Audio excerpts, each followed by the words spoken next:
In our last episode, we left our rest area just outside of Wilcannia, travelled to Cobar, calling in on Emdale as we went, trying out their world famous carrot cake.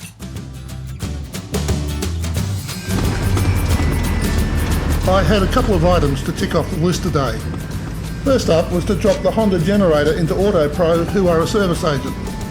It was back in Kalgoorlie where it had worked one night and refused to fire after that. A local company that deals with industrial generators couldn't get it going, thought it was the coil, then couldn't open the case.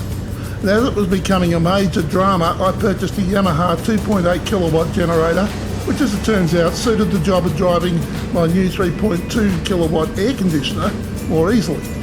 I also needed a haircut desperately, and it would have been a plus to get the car serviced, but should have booked 2 to 3 weeks ago.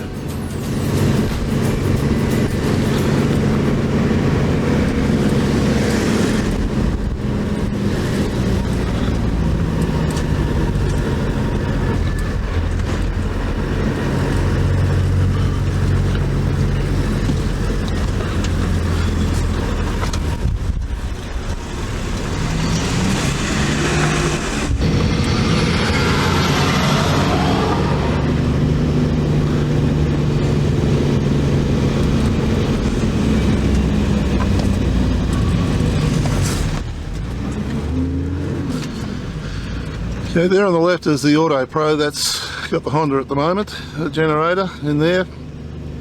Look at that, camping and fishing shop right next to it. Hardware. I took a run out to the Fort Burke Hill lookout over the operating mine. Not much has changed since 2007, although there is an open pit. There is a tunnel at the bottom where the excavation is done underground. Then out to Peak Mine to have a look at the Golden Walk. Could have given that one a miss.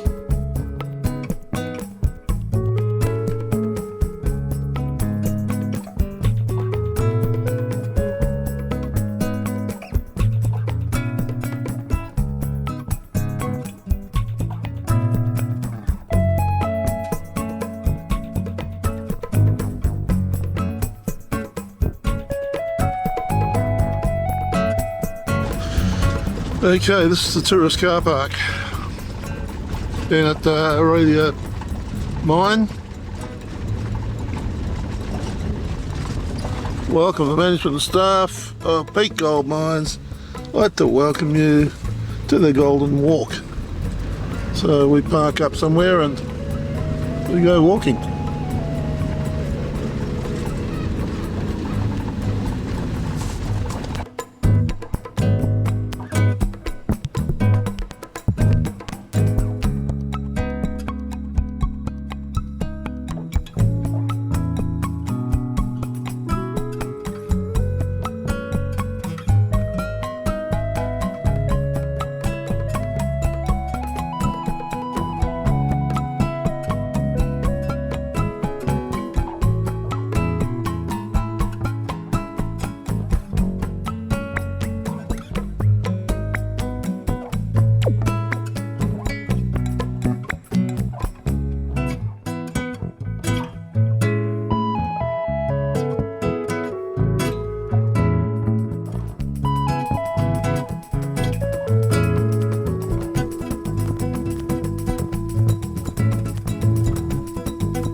Okay, so they told us the walk would come out, we'd see something,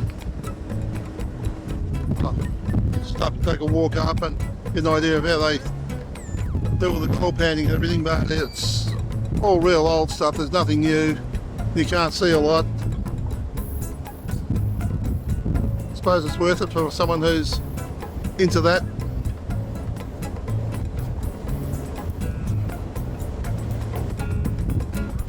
It seems other than a tour through the museum, that's basically it for Cobar. There is the heritage thing you can drive around or walk around, and there is a walking or biking trail as well. That essentially is Cobar. So what do I do tomorrow? Do I leave town or do I stay? We'll see what happens with the generator, I guess. We're near a place called Canbelego, and this drive, just come through a gateway, takes us to the top of Mount Boppy, apparently. So we'll go and see what it's all about. The guys at the information centre had given me a book guiding one as to the attractions. It said something about Mount Boppy Scenic Drive, and so that's where I headed. Now, I have been accused of not reading the instructions before. I am a muso after all, and I insist that I did read some of them, just not the whole lot. What I thought was a few kilometres out of town turned out to be 43 kilometres. It's not accessible for towing, apparently. Well, I can understand why. Yep, there's a mirror in, there's another one in.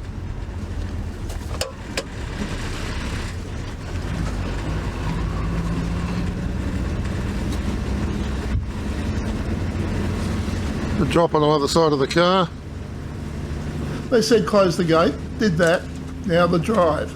Up a mountain, one car width, drop off the side, and when you get to the top, a fence around a communications tower and enough room for an 18-point turn.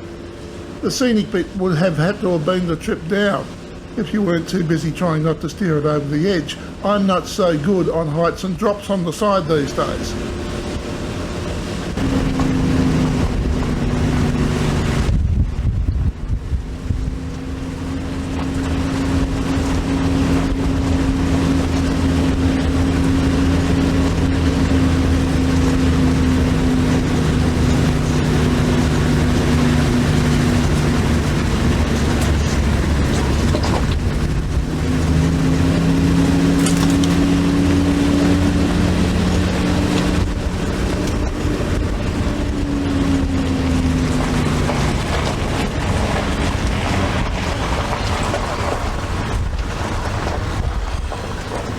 Then you've got to turn around when you're up here. Good one.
Having come this far, I did the extra 5 kilometres to have a look at the abandoned mining town of Canbelego.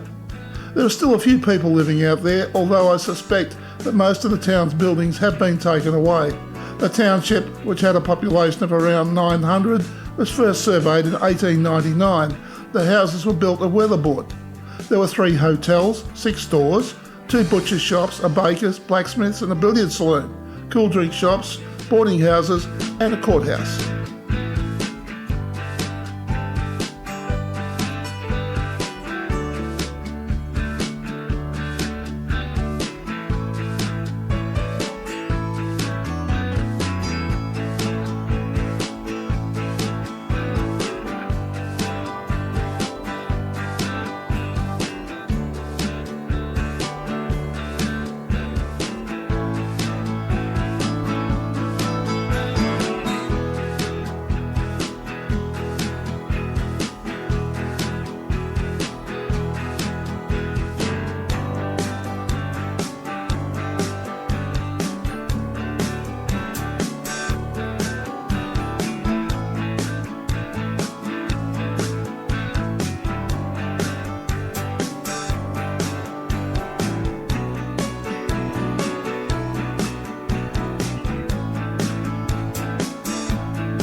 Back into town and to Auto Pro, who reported that the generator was working, no real great problems, an incorrect spark plug had been fitted in Kalgoorlie, and all seemed to be working fine. $80 and a new generator was the total cost. It has to be said that the Honda was struggling with the new aircon, and so the Yamaha wasn't a dumb buy, just another expense I didn't need. And so with all that, the decision is to be made. Do I hang around for the next couple of days, or do I hit the road again? I'll tell you tomorrow.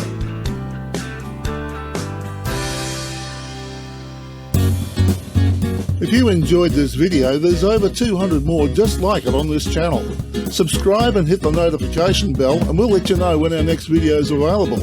If you liked this video, hit the like button. And if you weren't that impressed, please don't hit the dislike button. Instead, tell us why, so that we can do something about it.